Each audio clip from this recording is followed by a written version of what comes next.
Hi everyone! I am Teacher Quincy A. Jawali from BS Ed Filipino 4A. Ngayong araw ay magkakaroon tayo ng Q&A. Okay, unang tanong. What law was passed by Philippine Congress in 1995 which affirms the total integrations of persons with disabilities into the mainstream of society? A. RA 7277, B. RA 7784, C. RA 7722, or D. RA 776. Okay, ano sa tingin nyo ang tamang sagot? Okay, ang tamang sagot ay ang RA 7277 or the Magna Carta for Disabled Person na enacted noong 1992 pero noong 1995 ito'y binigyang diin at ipinatupad ng mas malawakan para sa total integrations of person with disabilities. At ang batas na ito ay nagsusulong ng equal access sa edukasyon, trabaho at serbisyong panlipunan, pag-alis ng mga diskriminasyon at ito'y pagbibigay ng dignidad at pagkilala sa mga karapatan ng PWDs. Okay, ano naman sa tingin nyo ang RA 7784? Okay, ang RA 7784 ay ang Centers of Excellence Act. Ito'y tungkol sa pagpapalakas ng teacher education institution sa bansa at wala po itong kinalaman sa ating mga PWDs. Okay, ang RA 7722 naman po ay ang Higher Education Act. Ito po ay itinatag nito ang CHED o ang Commission on Higher Educations. Ang focus po nito ay ang regulasyon ng mga kolehiyo at universidad, hindi po integrasyon ng mga PWDs. At ang RA 776 ay National Discovery Science Camp Act. Ito po'y layunin ng pasiglahin ang kabataan sa larangan ng science at teknolohiya. Wala ring koneksyon sa mga may kapansanan o sa mga PWDs. Okay, ngayon naman ay sasabak tayo sa pangalawang tanong. Okay, far blank Terry Small Plain lay the freezing water of North Sea, where his father boat had disappeared many years before. A.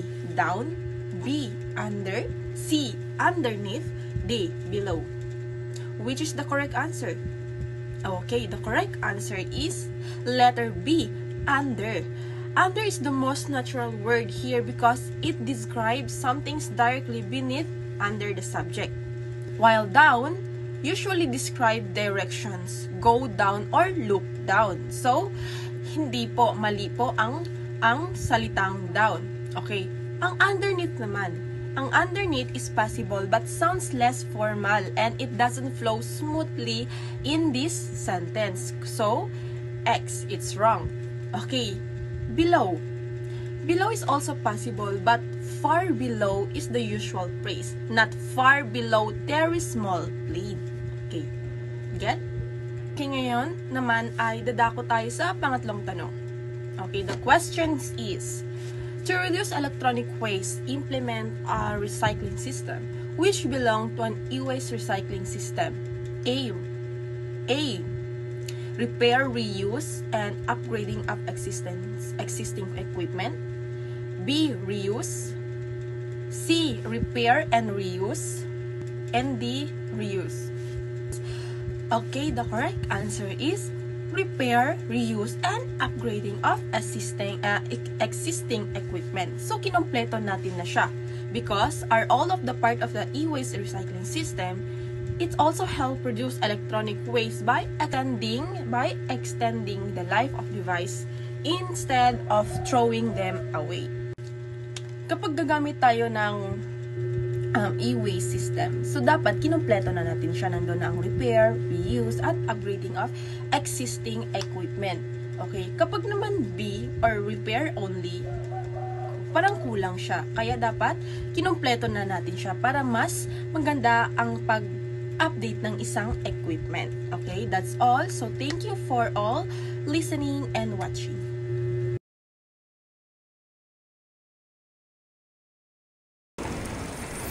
Magandang umaga po sa ating lahat. Ako nga pala si Ginoong Jikiri Muin at ang gagawin natin ngayon ay magsasagot at magpapaliwanag ng ilang mga katanungan sa ginawa nating nakaraang pagsusulit. Para sa unang katanungan, or question 64, a molecule or an ion is classified as a Lewis base if it has which of the following properties? Choices: A. Donates a proton to water. B. Accepts a pair of electrons. C. Has resonance structures. And letter D. Accepts a proton from water. Ang napili ko pong sagot ay letter B. Accepts a pair of electrons. Paliwanag. Ayon sa Lewis theory of acids and bases, ipinukala ni Gilbert and Lewis noong 1923, may dalawang uri ng sangkap. Ang una ay Lewis acid, isang substance na tumatanggap ng pares ng elektron, at ang pangalawa naman ay Lewis base o isang substance na nagbibigay o nagdodonate ng pares ng elektron. Kaya ito tinatawag siya ng accepts a pair of electrons. Sa pangalawang katanungan or question 65, kailan ipinagdiriwang ang linggo ng wika? Mga pagpapilian: A. Hunyo 13 to 19, letter B. Agosto 13 to 19, letter C. Agosto 1 to 31, at letter D. Marso 13 to 19. Ang napili ko pong sagot or tamang sagot ay letter B. Agosto 13 to 19. Bakit Agosto 13 to 19? Ang aking paliwanag. Ang Linggo ng Wika ay taunang selebrasyon na inalaan upang ipagdiwang at kilalanin ang kahalagan ng wikang pambansa sa ating kultura at pagkikilanlan bilang mga Pilipino. Ipinagdiriwang ito tuwing Agosto 13 to 19 na tinatapos sa mismong kaarawan ni Pangulong Manuel L. Quezon, Agosto 19. Si Manuel L. Quezon ang tinaguriang ama ng wikang pambansa dahil siya ang nanguna sa pagsusulong ng isang pambansang wika na nakabatay sa mga katutubong wika ng Pilipinas. Layunin ng Linggo ng Wika ay pahalagaan ang ating sariling wika bilang instrumento ng pagkakaisa ng mga Pilipino. Bakit nga ba Agosto 13 to 19? Noong una linggo lang talaga ay pinagdiriwang ito, partikular mula Agosto 13 to 19. Ngunit kalaunan sa pamamagitan ng proklamasyon bilang 1041 nilagdaan ni Pangulong Fidel B. Ramos noong 1997, pinalawig ito at ginawang buwan ng wika na ipinagdiriwang mula Agosto 1 to 39. Kaya naman, ngunit ang katanungan ay kailan nga pinagdiriwang ang linggo ng wikang pambansa. Kaya ang tamang sagot ay letter B, Agosto 13 to 19. Bakit nga ba mali ang mga iba? Letter A, Hunyo 13 to 19, walang kaugnayan sa kasaysayan ng wikang pambansa. At letter C naman, Agosto 1 to 31, ito ay buwan ng wika o mas pinalawak na selebrasyon, hindi linggo ng wika.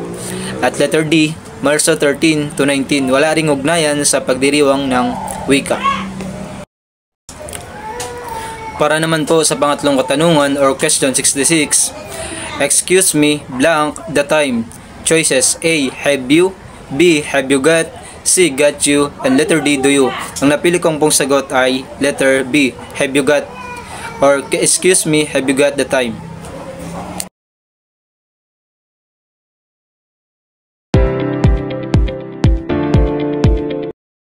It's Regine Pulmanalapay, and today I will be going to discuss to you what's the correct answer to question number 67 to 69. So here's the question for number 67. Nowadays, blank are much better behaved than their parents were at the same age. Don't you think? Okay, so we have A. Teenagers, B.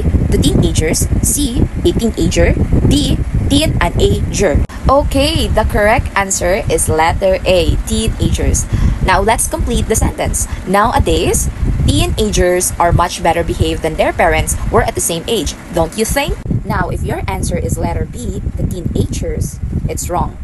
Because according to the principles of subject-verb agreement, teenagers is a group of people, and if the subject is a plural noun, just like the word teenagers, there is no need to use the definite article such as the if it refers to the specific group and category. But in this case, the word teenagers is profoundly a general sense. Hence, B is not the right answer.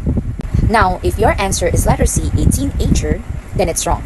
The phrase a teenager alone is grammatically correct, yes. But if you use it as a part of a sentence that has something to be compared with the word parents, we should always remember how to avoid the faulty parallelism. Hence, if the word parents is plural noun, then it should be compared with plural noun as well.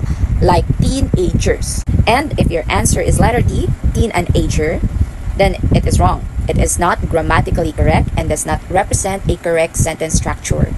Therefore, letter A is really the representation of a correct answer. So, teenagers is the most straightforward and grammatically correct choice for sentence as it directly refers to the group being discussed without unnecessary specification. Now, let's answer number 68. Question is, if x is equals to 1 and y is equals to negative 2, what is the value of the expression 2xy minus 4x plus 3x squared? Is it A, negative 9 over 2? Is it B, 15 over 2? Is it C, negative 7 over 2? Or is it D, 17 over 4? Yes, you're getting it right. The correct answer here is letter C, negative 7 over 2. Let's find out why. So the first thing we have to do is to identify the variables. What are the variables here? It's the x and y. What are their values? The x has a value of 1 and y has a value of negative 2. And if we are trying to understand this one, that means we have to substitute the value of the variables into the expressions. Now try to observe the given expressions. As you can see, we have x here, this x squared. Now, we are trying to substitute that into 1. So here it is. Now, you are seeing the substitute part where the x squared is already substituted into 1 squared. So to cross out the variable, this variable 2x, we will cross it out, and that 2, that value, we will move here. As you can see. So we will just copy the expression. So we have x, that means multiply. Then, as you can see, we have negative 2. That negative 2 is the representation of the variable y, which means negative 2. So we will just copy the minus from the formula, and the 4x, we will just cross it out because the variable is not needed anymore. So we can see here minus 4. Then we will copy again, plus, bring it down. Then 3x, because we have 3 on our given expressions, then we will just copy as well the y squared. So the value of y squared is negative 2. Negative 2. So we will just copy it, the squared. And so to find out the answer, we will use calculator. So if we will calculate it, so if we will go to calculate it, then it goes like this. 1 squared over 2 times negative 2 and minus 4 plus 3 over negative 2 squared, the answer is 7 over 2. Now let's move forward to question number 69. Which among the following statements is always true? A. The supplement of an angle is acute. B. The complement of an angle is obtuse. C. The complement of any acute angle is acute. And letter D. Two supplementary angles are congruent. And yes, you're right. The correct answer is letter C. The complement of any acute angle is acute. Here's why. Now, if you answer letter A as your correct answer, the supplement of an angle is acute, then that is wrong. That is a false statement, because if an angle is acute, means less than 90 degrees, its supplement must be obtuse, means greater than 180 degrees. And if an angle is obtuse, its supplement is acute. However, the supplementary angles themselves can also be a pair of two angles. 90 plus 90 degrees equals 180 degrees. And if you answer letter B, the complement of an angle is obtuse, that statement is false, because complementary angles add up to 90 degrees, but an obtuse angle is defined as being greater than 90 degrees. And if you answer letter D, two supplementary angles are congruent, no, it is not true that all supplementary angles are congruent. Supplementary angles are defined as two angles that adds up to 180 degrees, but they can have different measures. For example, a 120 degree angle and a 60 degree angle are supplementary because they sum to 180 degrees, but they are not congruent since they do not have the same measure. The only time two supplementary angles are congruent is if both angles are right angles and with 90 degrees. And if you answer letter C, the complement of any acute angle is acute, then you're right, because an acute angle is defined as an angle measuring less than 90 degrees. Since complementary angles must add up to exactly 90 degrees, if one angle is acute, means less than 90 degrees, then the other one must greater than 0 degrees and less than 90 degrees to complete the degree 90 degree sum. Hence, the complement of an acute angle is indeed an acute angle.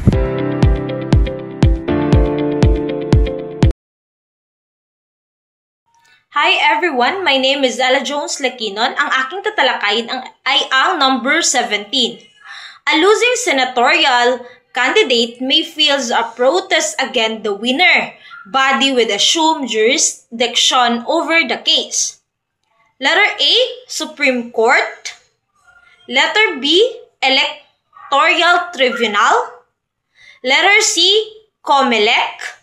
Letter D, Regional Trial Court. The letter A is a Supreme Court. Dito, ito ay ang pinakamataas na hukuman ng bansa. Sa Electoral Tribunal naman, ito ay ang espesyal na hukuman na humahawak sa mga kaso ng eleksyon. Sa letter C is ang COMELEC. The Commission of Election has jurisdiction over election protect involving regional positions such as senators. The letter D is ang Regional Trial Court. Dito ay pangunahing hukuman sa relihiyon na may malawak na sakop ng kaso. So, my answer is letter C, is a COMELEC. 71. Ano ang pormasyon ng pantig sa mga titik na prin sa salitang prinsesa? Letter A, KKPK, B, KKP, C, KP, letter D, KPK. Ang letter A ay KKPK. Ang PR ay isang cluster ng katinig, ang I ay isang pantig, at ang NP ay isang pang-cluster na katinig. Letter B is KKP. Ito ay pantig na binubuo ng dalawang katinig na magkasama sinundan ng isang pantig. Letter C, KP. Ito ay pantig na binubuo ng isang katinig, sinusundan ng isang pantig at nagtatapos sa isa pang katinig. Halimbawa, ba, ka, si. Letter D, KPK. Binubuo ng isang katinig, sinusundan din ng isang pantig at nagtatapos sa isa pang katinig. Halimbawa, bas, kas, sin. My answer this is letter A, ang KKPK. Katinig, katinig, patinig, katinig. Number 72.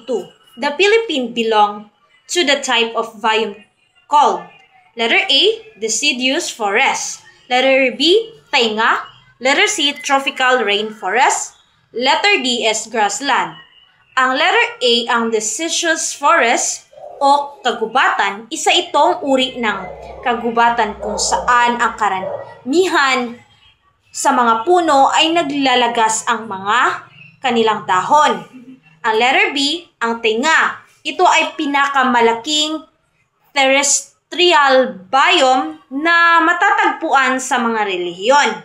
Ang letter C is tropical rainforest. Ang Pilipinas ay may klimang tropical at mataas na antas ng pag-ulan. Kaya ito nabibilang sa biome na tinatawag na tropical rainforest. The last one is grassland.